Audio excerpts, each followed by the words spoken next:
depuis son refus de Dieu. L'homme est perdu comme on est perdu dans une ville inconnue. On ne sait pas où l'on est.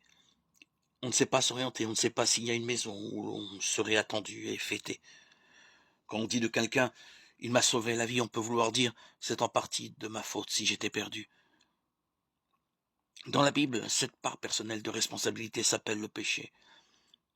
Le péché est tout ce qui va à l'envers de ce que Jésus a vécu, car l'homme vraiment réussi est Jésus. Le secret de sa grandeur et de son génie est clair. Il est l'homme du oui sans condition à Dieu, l'homme de la main ouverte au prochain. Les scribes et les pharisiens amenèrent alors une femme qu'on avait surprise en adultère, et ils la placèrent au milieu du groupe.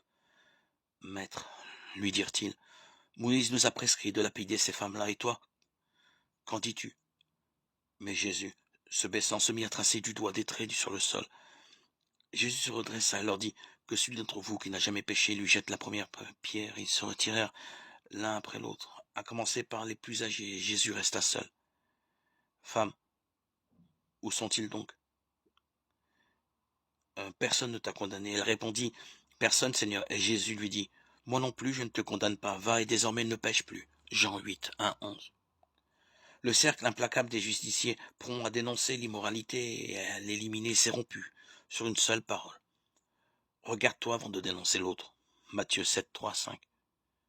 Jésus ne veut pas enfermer cette femme dans sa faute. Il la sauve en lui ouvrant l'avenir. Va.